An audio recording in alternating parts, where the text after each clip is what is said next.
All right. Welcome in. Toilets, Two Titles, episode number 88.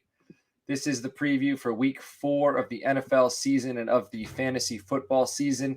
With me this evening, my guy, Master Roshi himself, Justin Stevens, at JustinFF_ Justin. What is cooking?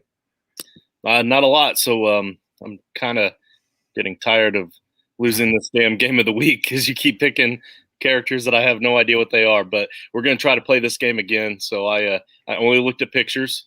So all I know is that Master Roshi is Master Roshi is a tiny, feeble old man that has zero shits to give. And then he has this superhero power where he just becomes this Hulk-like badass behind me. So yeah. I don't know if you want me to get in that kind of character because I'm either a grumpy old man or I'm like He's Hulk. Not grumpy, man. He's happy-go-lucky. He's perverse. He's a perverted old man. He's a perverted old man. Okay. Yeah. All right. But he's also a teacher. That would also be a change. if you are new to this show, we are doing a game this season. Me, Justin, and Nate are picking the game of the week. And at the end of every week, we are checking the point differential. And whoever's game of the week had the smallest margin between winner and loser, they're the winner of the week. And the person who had the biggest margin is the loser. And Justin's lost I think he's lost since the season started, but I won last week. And so the winner gets so if you're watching live on YouTube, you can see it says like my Twitter handle below my picture. So the winner gets to choose what the loser is called during the episode. It's kind of a dumb game that we're playing, but it's fun to us. And last week I chose the Three-Eyed Raven for Justin because I knew he doesn't watch Game of Thrones and I knew he'd have no idea what I was talking about. And then this week I chose Master Roshi. I did not win this week, but Nate's not here. So I stepped up and I said, if he's not here, I'm going to have some fun in his absence. So there's Three-Eyed Raven's back. Be careful. He's back. All right. Anyway, you can follow me on the Twitter at Coach Sheps, at Coach SCHEPPS. Justin is at JustinFF_. Nate, who is not here this evening, is at Nate_Dirt19. And the show is on the Twitter at Toilets to Titles. Before we go any further, I feel it is very important to discuss a huge loss that has hit the fantasy football community. You know, not just the fantasy football community, you know, like this has affected families, you know, in our community. And it is a loss of Mike Tagliere. He's somebody that, you know, he works for Fantasy Pros. You know, I'm not super familiar with his work, but I know a lot of people who are, and a lot of people who speak very highly of him. And it was clear that he was a great dude. It was clear that he was an important figure, you know, in this community. We're all over here, you know, starting up things. We're starting up podcasts, starting up websites, writing articles. And this is a guy who not only has been doing this and putting out content, but he was willing to help others. And it's just clear and evident that it's left a big hole in this community, you know, and there are a lot of people who are, you know, shaken over this. And we do want to let everybody know, the families, you know, the friends of Mike Tagliere, we are thinking about you.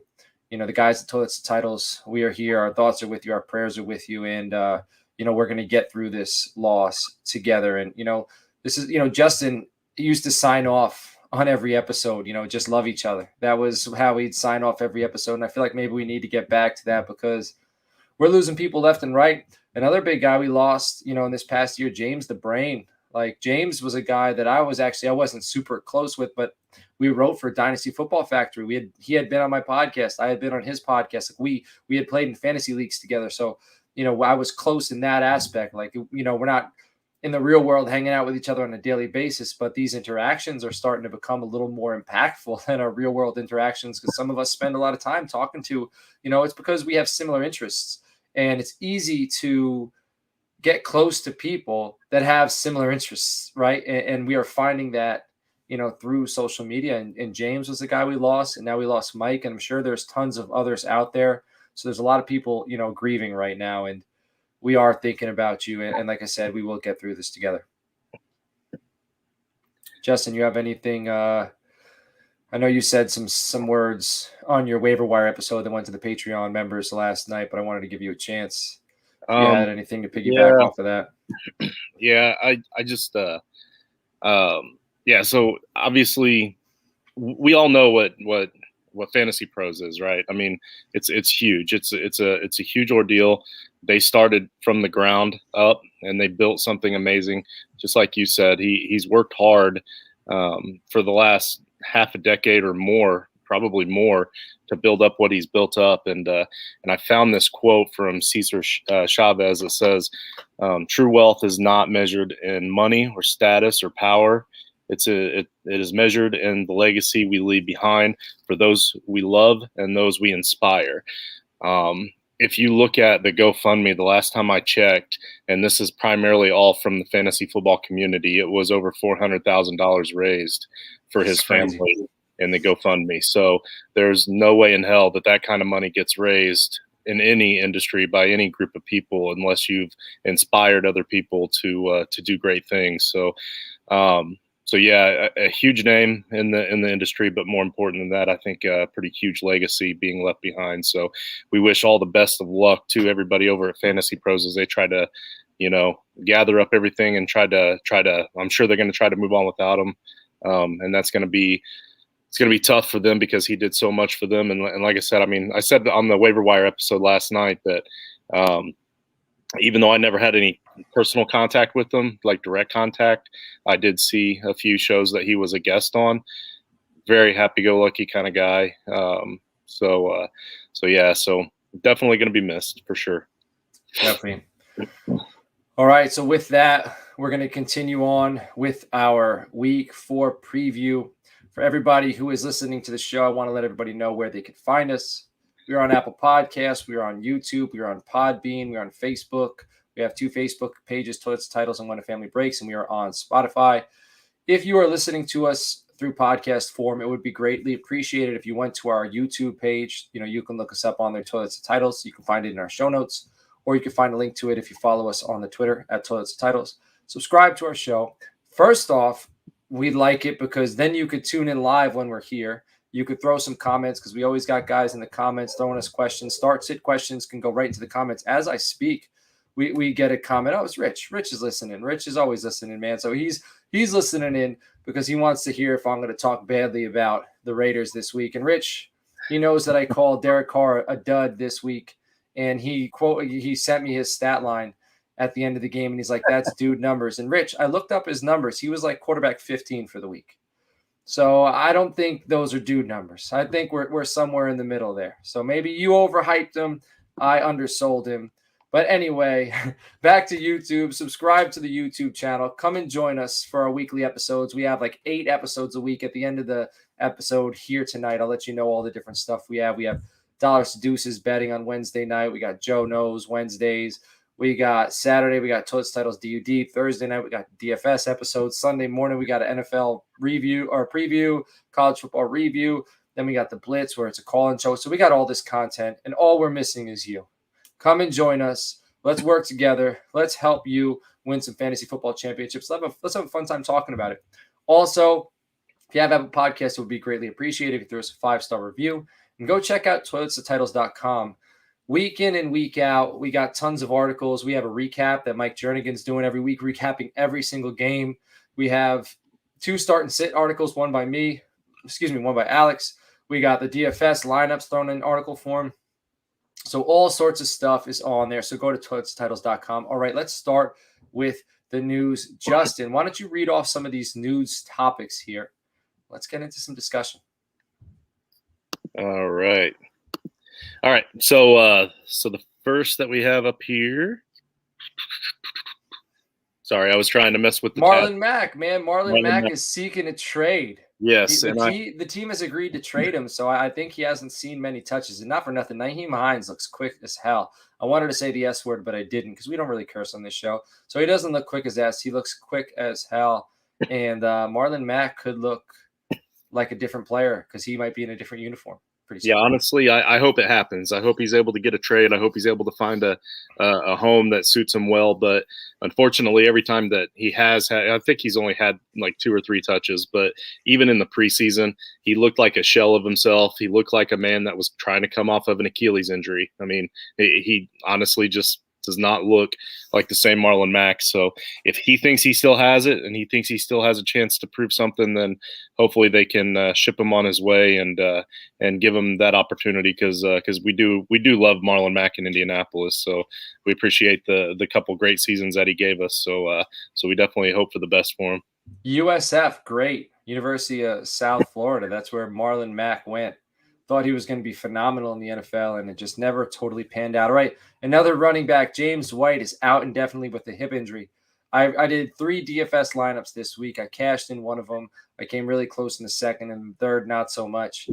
But James White I had in 2 of my lineups. And, man, when he went down, it crushed me because I was doing very well in all 3 of my lineups. And then that just hole right there, was tough because he had pretty good numbers. The week prior, he looked like he was really becoming the thing.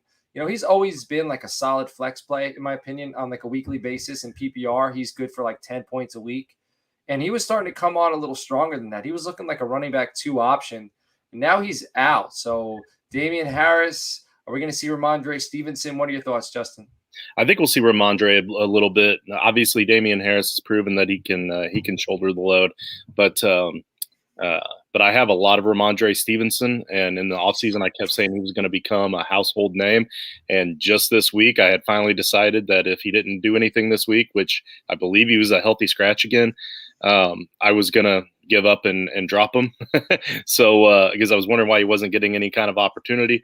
Now it looks like he'll probably get an opportunity, and we'll finally get to see. So I've held on to him for 3 weeks. I may as well hold on to him for one more and see if he gets any kind of carries or looks.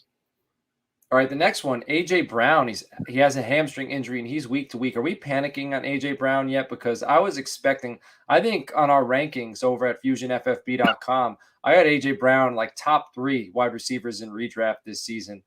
And he has not, and I've drafted him that high. So I know a lot of people that are smart and they draft based upon ADP. Like, I don't know if I would say that's smart because then I get burned. When I try to draft based on ADP, I get burned. So you know what? I'm taking that back. But I draft based upon my rankings. How I like a player. If that's where I have him in my rankings, that's where I'm taking him because I don't want to get burnt because all it takes is one other person to have a similar opinion for that player not to come back to you. And then I'm kicking myself in the behind. And that doesn't feel all that good because it's really hard to do that. So A.J. Brown, hamstring injury. He's week to week. How do you feel about this? And are you panicking? I'm not panicking just yet, mostly because in Dynasty, the way I view it is we already know that he's a great talent. We know that he's a very talented wide receiver. He's going to be an all-pro most seasons. He's having a down year. He's having some injury issues. He's having a Julio Jones problem right now. And I tried to tell you guys in the offseason that he's going to have a Ryan Tannehill problem if they don't run. They're finally starting to get that run game back. I kind of feel like this injury held him up a bit, but I got a good, strong feeling that later on in the season he's going to bounce back once he's healthy and they keep running the ball more. But even if not, you can't panic and sell him right now because you're selling him at a very low point. So you got to hold on and wait and see what happens. And then in redraft, I'm not sweating it because I don't own him because I don't draft wide receivers very often in the first 3 rounds. So I'm not really sweating it at all. Well, when you panic, you don't necessarily sell because you don't trade. So yeah, you're right. I don't. So you panic. If I own AJ Brown, I will ride that name on my lineup until he was buried in the ground. That's for sure. Oh, that's dark. It just got dark. All right, KJ Hamler tore his ACL. Season's over. Tim Patrick has looked like. If you were able to pick him up, I think Justin talked about him on our Patreon.com Waiver Wire weekly episode Monday nights. Like a week or 2 ago, like you should have got on the Tim Patrick train because that ship has sailed. Before we talk about KJ Hamler, I do want to say there's someone in the chat, the Second Take Extra, not sure who this is, but he's got a question. All right, so I'm sorry I'm derailing this real quickly. In the Superflex League, he traded away Derek Carr and James Robinson and got Jonathan Taylor and Darius Slayton. My quarterbacks right now are Mahomes, Herbert, and the Washington football team quarterback. So I'm guessing he gets the team. So he's got Heineke right now. How do you feel about that? He traded away Carr and James Robinson. I think Jonathan Taylor is a better player than James Robinson, okay? But here's the deal. You have Mahomes and Herbert. If you needed that upgrade at running back, I think it's okay. I think you overpaid a little bit. But I think in your situation, it's okay to overpay. You don't always have to get equal value. because it helps your team a lot. Your team looks a lot better with Jonathan Taylor than it does with Derek Carr and James Robinson, because Derek Carr, you're going to have a tough time deciding who am I going to start weekly. Now you don't have to worry about that. You got Mahomes and Herbert. You let that ride, and you got Jonathan Taylor, because you know what? James Robinson's, he's good, but Jonathan Taylor's great. All right, and good is the enemy of great. Do you want to sit there with the good guy in your lineup, or do you want to go get somebody who's great? Let's upgrade. Justin, what are your thoughts? Yeah, I agree completely. Unless Coach Urban decides to go to USC and they get a coach in there in Jacksonville that actually understands that J-Rob is really the only option that they should be using 100% of the time. But that's not going to happen. So yeah, this helps your starting lineup, so you have to do it. I'm not a huge Slayton guy, or at least I wasn't a huge Slayton guy before the season started. But if you really watch the game film and you really watch him play, he's being utilized a lot. He's barely been missed on a couple of big plays. One of them, a touchdown that barely missed, that would have before this week made him a mid wide receiver 2. And then of course with the injury early this week, he's going to slide back there. But I think by the end of the season, he'll start to bounce back too. And that team's always down. Not a bad trade at all. Just like you said, it's okay to take a hit at a position that you're great at to help your starting lineup. Yeah, he said he'll have Najee Harris and Jonathan Taylor, so I'm happy with that. I think your team is solid. Speaking of Giants wide receivers, I don't want to go too far off on a tangent, but there's surprisingly a lot of mouths to feed there, right? Like Slayton, Golladay, Shepard's emerging. Evan Ingram looked okay. Now Colin Johnson, who we're going to talk about later, like there's a little bit of a plethora of wide receivers there. And then now staying with the Giants, you mentioned USC. I had this thought today. If the Giants clean house of coaching staff, Jason Garrett, everyone's kind of blaming him for the play calling. This is Giants ownership. Whoever hired him, he called the plays at times for the Dallas Cowboys, but when the Cowboys were good under Jason Garrett, he was a team manager. Romo called the plays and Scott Linehan helped him. It wasn't Garrett. It had nothing to do with Garrett. I think Garrett is a good manager of men. I would like to see Jason Garrett at the college level. If you said USC, forget Urban Meyer. I'd like to see how Jason Garrett, because he's good with, I don't know, man. Some of the players for the Cowboys would have ran through a wall for him. I liked the Jason Garrett years, even though we never, fully took it all the way. But all right, KJ Hamler, you have any thoughts other than the rise of Tim Patrick? No, not exactly. No. All right, Blake Martinez tore his ACL. This is IDP news. Season over. Just kind of throwing more dirt on the New York Giants after losing to the Atlanta Falcons. I don't know how you manage that. I threw money on the Giants this week, man, and they let me down. The Chiefs signed Josh Gordon. I'm so over Josh Gordon. All right, I like comeback stories. I know, I get it. Somebody struggles with inner demons, has to fight through them. I love the Phoenix, rising from the ashes. Excellent. But at this point with Josh Gordon, I've seen this film, 5 or 6 times. If he does great, so be it. If he doesn't do well, so be it. I'm not hoping that he does bad. I just don't care. And I'm not putting in any claims for him. What are your thoughts? I agree 100%. And on top of that, he's been out of football for so long. Like, even when he's came back, it's barely been long enough to get a good stretch and a warm up in. Like, he's been out of football too long. There's too many wide receivers in that offense already. And I mean, sure, if he's going to have big boom plays here and there, it's going to be with a guy like Pat Mahomes at quarterback. But that's assuming he ever even makes it to the active roster. So, and even then, like I said, it's just going to be a boom play here and there. Definitely not anybody worth rostering. But at the same time, as far as talent goes, I do absolutely still miss what we got to see that short period he was playing. Mm-hmm. So if he does get on the field, my eyes will be glued. Deshaun Jackson or Josh Gordon right now? Who would you rather roster in your lineup? Jackson, no brainer. Because I think that's what he's going to be to the Chiefs, what Deshaun Jackson is to the Rams. He's not weapon 1, weapon 2, or weapon 3. He's the 4th option. They're going to take a few shots. You know what? I don't think the Chiefs have the depth at receiver the Rams do, so they might try to force him into a bigger role, but I think that's probably what's ideal for him. You know what I would like to see? When it all is said and done, 15 years down the road, the 30 for 30 on Josh Gordon. If they could really tell us, what was going on with this guy. Because I do hope that Josh Gordon, the person, finds peace. Because whatever he's going through or has been through, that's causing him to, run away because that's what when you're putting substances in your body, you're self-medicating. When you're doing it the way he's doing it, right? Like a normal person can drink, or some people can smoke, whatever. I don't want to get too big into this, but they can do that like a regular person and go to work and not think about it. But somebody like him who can't stop, even when it's hurting his job, there's something deeper going on. So I hope he finds peace, and then I want to hear what the hell he went through. All right, Christian McCaffrey, he's not going on the IR. Good news for fantasy owners in the Panthers. I took him first overall. I have him in 2 leagues. I took him first overall in 1. And by the way, I had a terrible week in fantasy this season. This week. To be 100% transparent, I got 10 leagues, and I went like 3-7. So the Cowboys won. So I'm feeling all right. In 2 of those leagues, I got Christian McCaffrey. I ended up winning one of those because Dak and Josh Allen carried me. And then the other one I lost. So what are your thoughts on Christian McCaffrey not going on the IR? The initial thought, or the initial reports, were like 2 to 4 weeks, possibly. And then if you go on IR, you have to be out for at least 3 weeks. So not going on IR means that there's at least a chance that he could be back before the 3rd week out. So yeah, if you're a CMC owner, you certainly are going to be glued to the news for sure. All right, the Lions release Jamie Collins. So that's some more IDP news.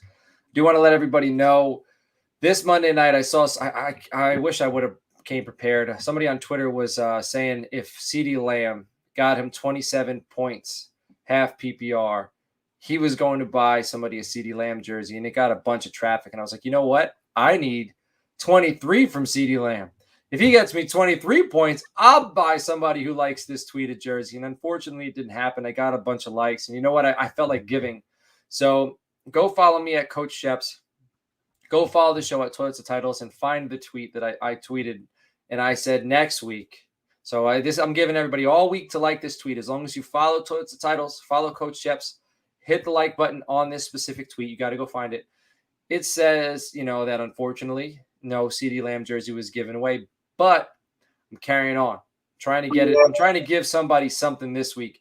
If Keenan Allen hits 25 points, not half PPR, full PPR, if Keenan Allen hits 25 points, we will randomly select next Tuesday. So he's playing Monday night. You have till Monday. We will randomly select one. We'll put like all the people who liked it. We'll throw them in a list. We'll randomly generate it. And we will pick somebody to give a Keenan Allen jersey away to for free. All right, for free. If he hits 25 points. I'm not saying the likelihood of this, but it could happen because he's a stud. What is that? That's like, let's say he gets 8 receptions, 110 yards, and a touchdown, right? That's 25 PPR points right there. That's what you need. 8 receptions, 110 yards, or that's 4 receptions. Yeah, thank you. 4 receptions, 90 yards, 2 touchdowns, whatever. So we're that's 26, but still close enough. All right, everybody, go check out. Didn't you? No, man, I got the beautiful mind, man. All right, patreon.com/Toilets of Titles. Tier 1 is $3 a month. It gets you into our group chat on Discord where we have all the members of Toilets of Titles. We are available 24/7. All the Patreon members are in there. We're talking about trades, everything, all the time. We're just talking fantasy football starts, sits throughout the week. Like, we don't wait till we're just on the blitz Sunday morning where you can reach out to us. No, you can reach out to us right now. Hey, this dude, send me a trade offer. What do you guys think? And you'll hear all of it. That's only $3 a month, and it supports the show. So we appreciate it if we could talk with you in there. And also, we'd appreciate it if you supported the show. Tier 2 is $5 a month. It gets you access to Justin's waiver wire episodes that he releases every Monday night, immediately after Monday Night Football, that all of us from Toilets Titles, we help him. We tell him, hey, this guy should be picked up. This guy should be picked up. We got a kind of like a little doc where we write all that in. He reads it off, and he gives his instant analysis on all the guys we say you should be claiming. Also get you into that chat, get you into Frankenstank, our listener league next year. Tier 3 is $10 per month. It gets you all that. It gets you one-on-one roster analysis from anybody at Toilets to Titles. And instead of just a regular entry into Frankenstank, it gets you free entry into Frankenstank next year, which is a $25 value. With all that now, let's move on to the Game of the Week segment. So, Justin, why don't you run us through last week's results? All right. So last week, we already talked about it at the start of the show, and I already lost again. So last week, Nate had chosen the Chargers at the Chiefs. That was a 6-point differential, bringing him to a 13-point differential total on the season. So he won for the week. Let's see, Coach, you had Tampa Bay and the Rams. That was a 10-point differential, bringing you to 17 points overall on the season. And I chose the Seahawks and the Vikings. I honestly thought that the Seahawks were going to win that game, and I felt that it was going to be a pretty close game. And I was wrong on both accounts. The Vikings won by 13, bringing my total for the season to 24. So I've got a big hole to try to climb out of here. So, but overall, I'm still enjoying this. I'm still having a lot of fun. All right, well, you got a big hole to climb out of. So why don't you tell me about the game you're looking forward to this week? What is Justin's game of the week for this week? The Cardinals and the Rams. So two high-flying, high-powered offenses. So this is going to be a lot of fun to see Kyler Murray and Matthew Stafford battling head-to-head, and a couple of defenses that are pretty decent defenses, but definitely exploitable. I know the Cardinals started off hot on defense in week one, but since then they've kind of slipped. The Rams, kind of the same way. The Rams have kind of been underperforming compared to what most people thought they were going to perform on defense. So there may not be a whole lot of defense in this game. And both of these teams know how to get creative with their play calls, and they know how to use their weapons. So it's going to be an exciting game to watch. Man, there's going to be some fun ones this week. Then we also have the 49ers and the Seahawks. So that the NFC West, like they're going to go at it this week between the Cardinals and the Rams and the 49ers and the Seahawks. And we get to benefit because we get to watch it. It's going to be some playoff football in October. It's crazy to say it's already October, man. I know today it isn't, but when the games go on this week, it's going to be October. And that's absolutely phenomenal because it's a great time of year. Go ahead. How great are the games going to be whenever none of the three of us even chose Tampa Bay at New England? Yeah. Tom Brady going back to New England. Right. And none of us chose that game because I think realistically we know it's not going to be that great of a game. But aren't we kind of over that too, though? What do you mean?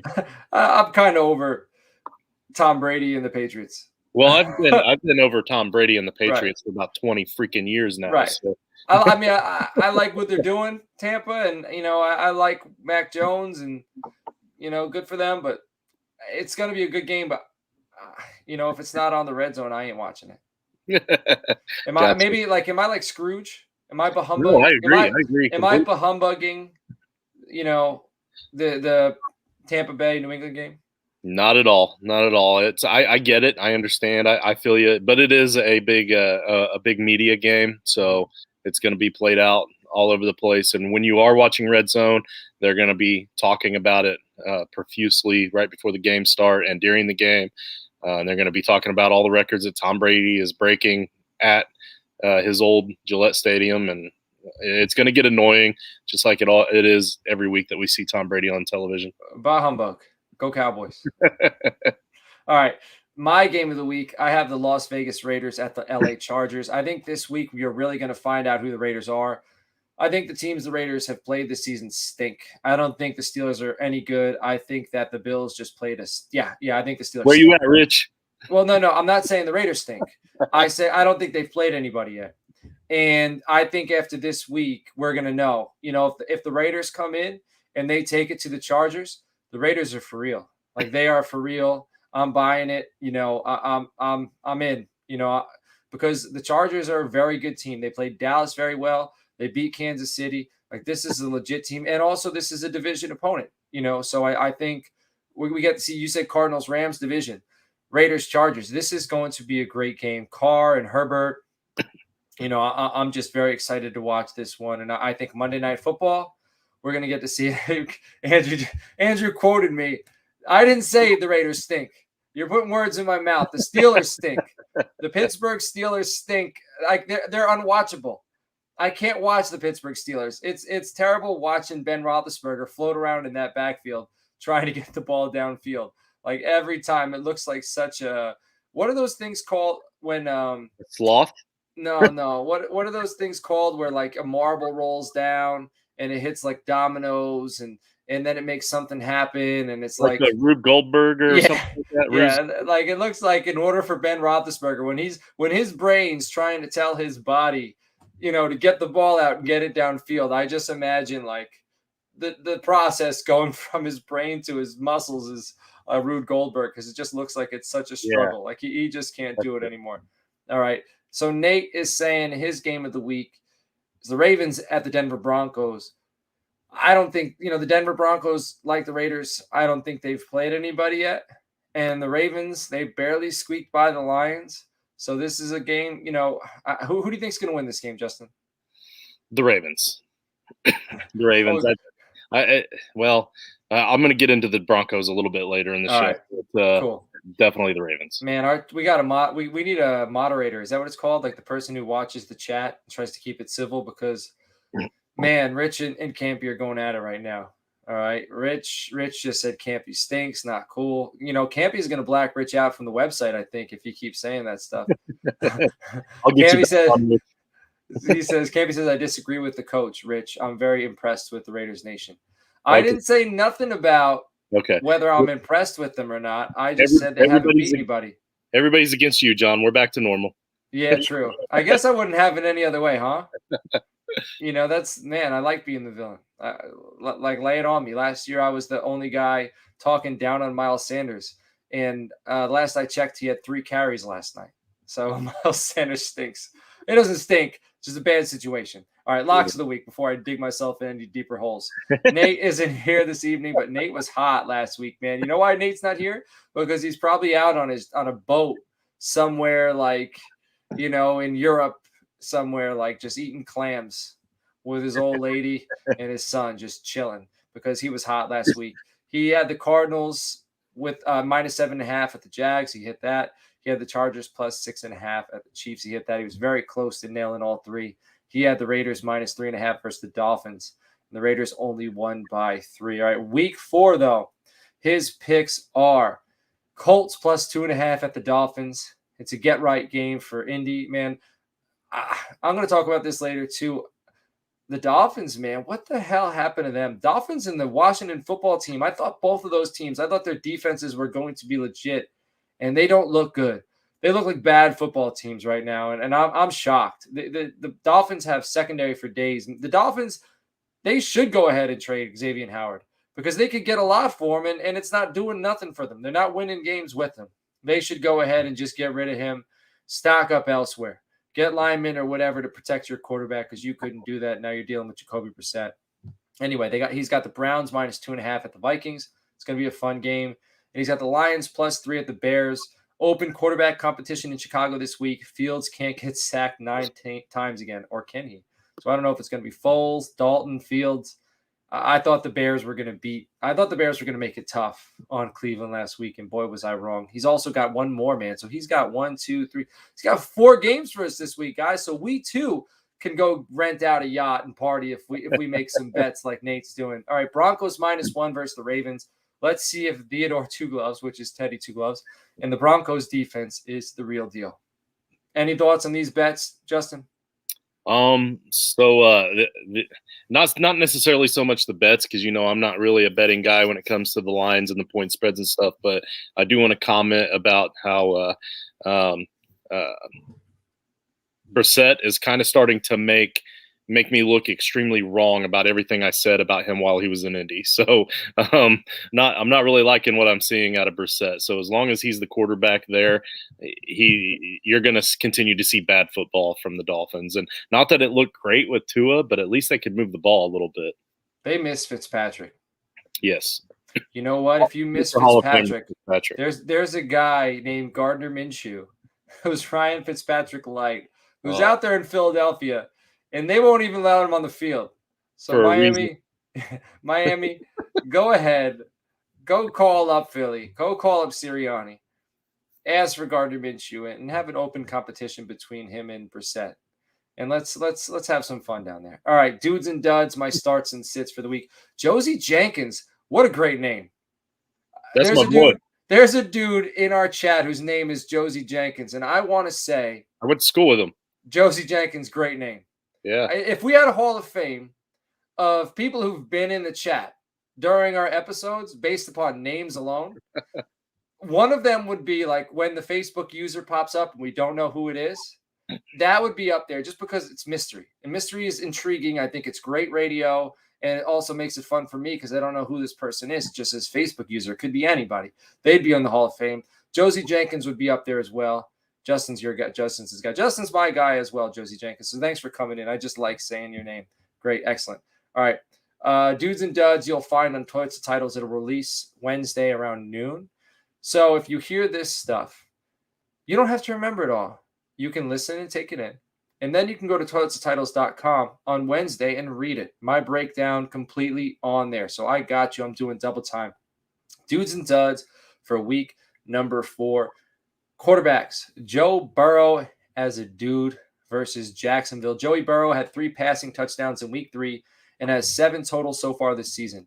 He's yet to top 300 passing yards in a game, and I think he'll do it this week versus the Jaguars.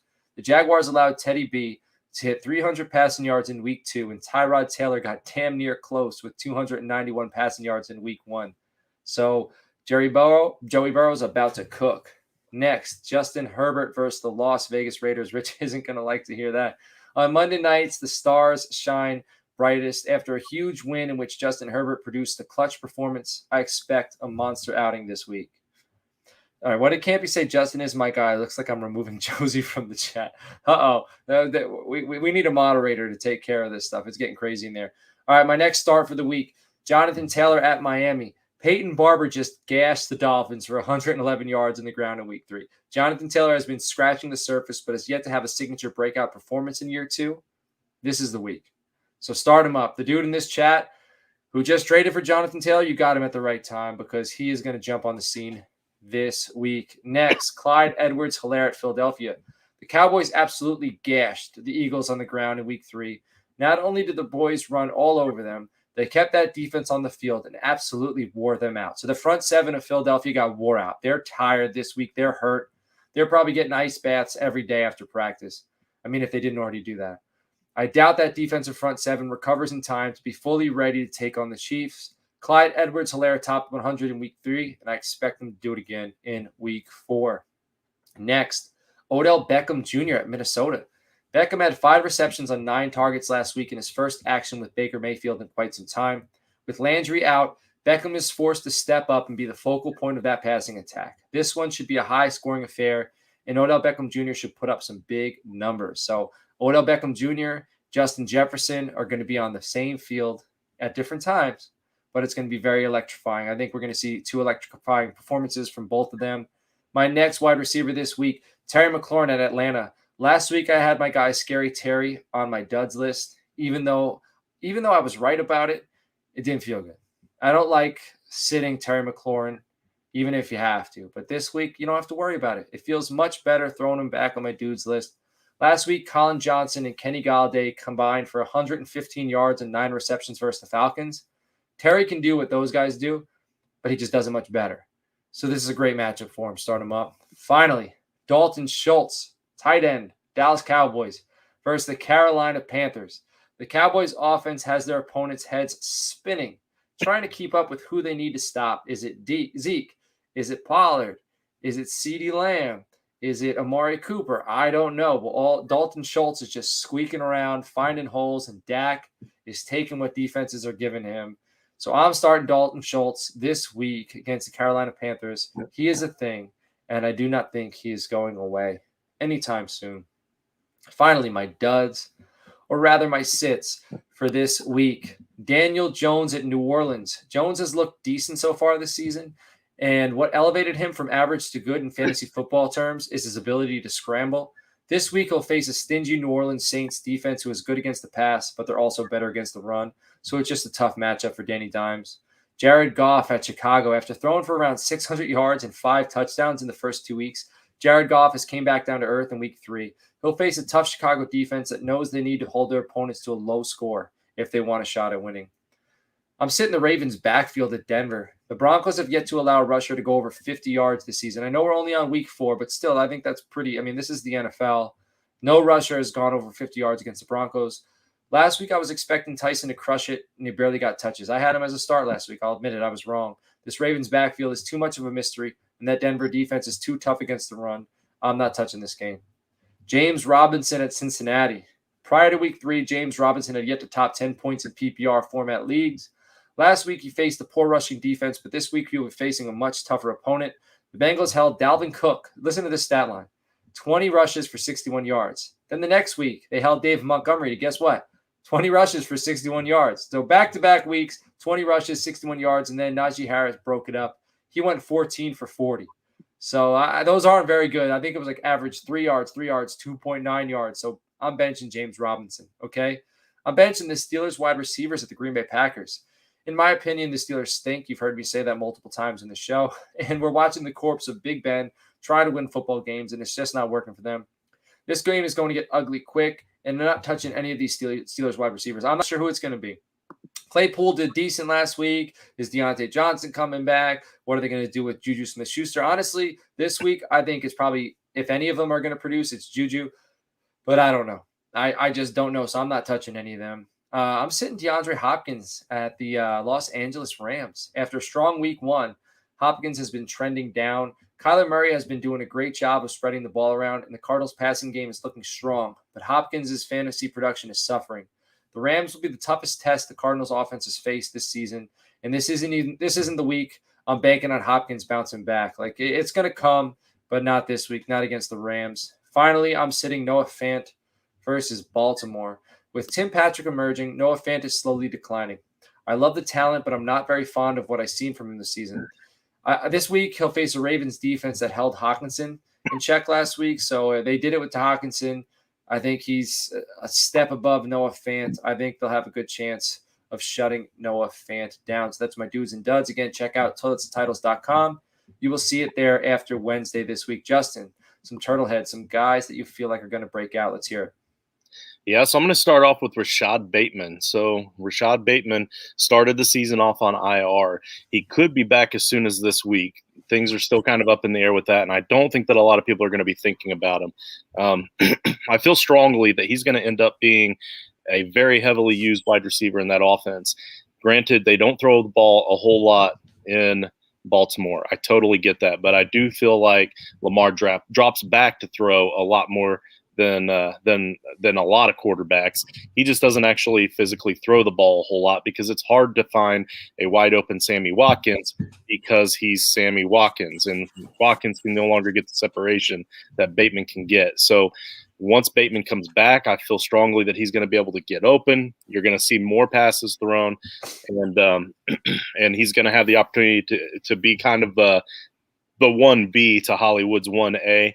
So I think you could probably wait till after waivers run, and most leagues are going to run tonight or tomorrow morning, tomorrow around noon, whatever. After waivers run, you go out and pick up Bateman. I'm talking about redraft. Obviously, if you have them in Dynasty, you've already kept them.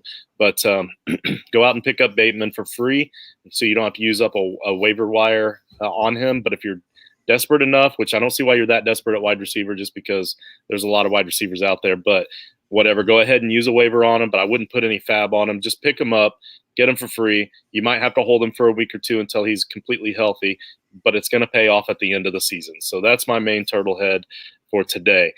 I do have 3 guys on here for my honorable mention that I almost selected, but I couldn't decide which one to choose.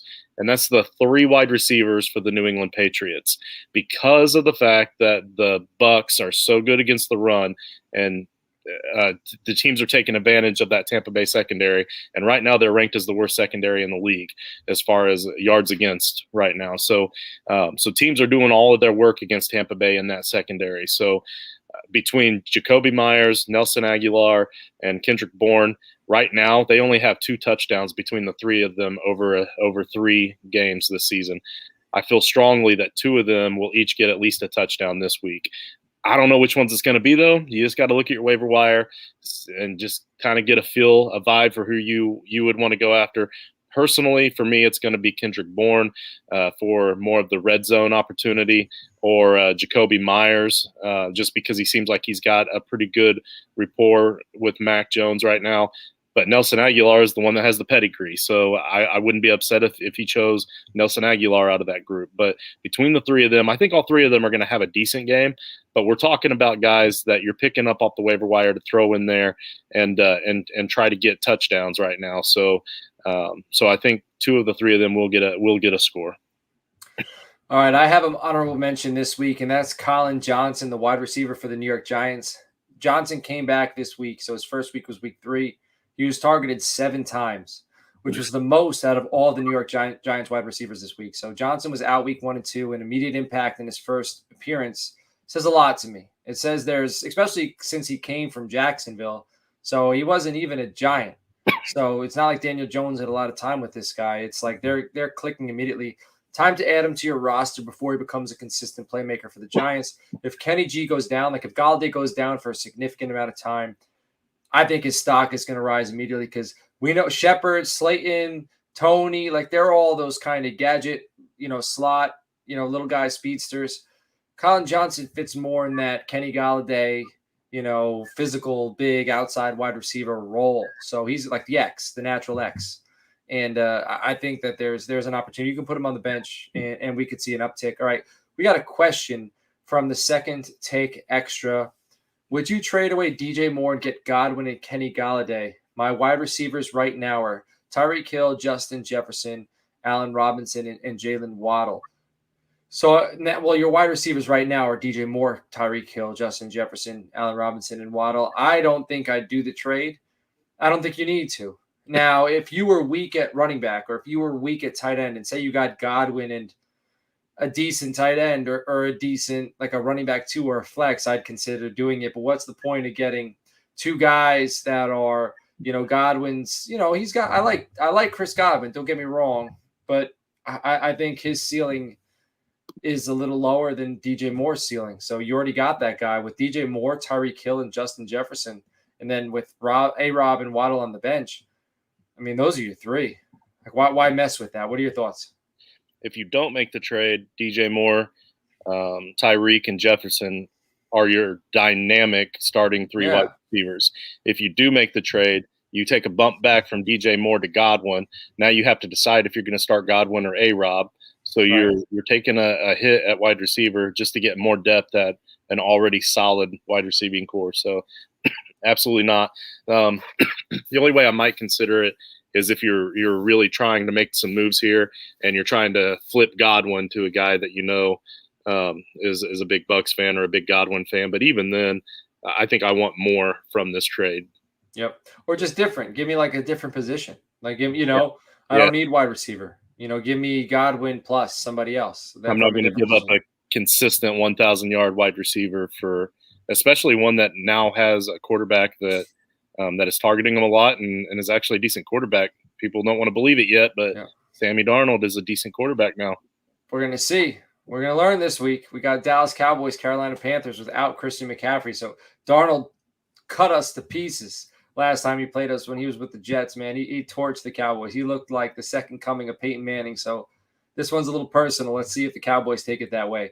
All right, slow your roll.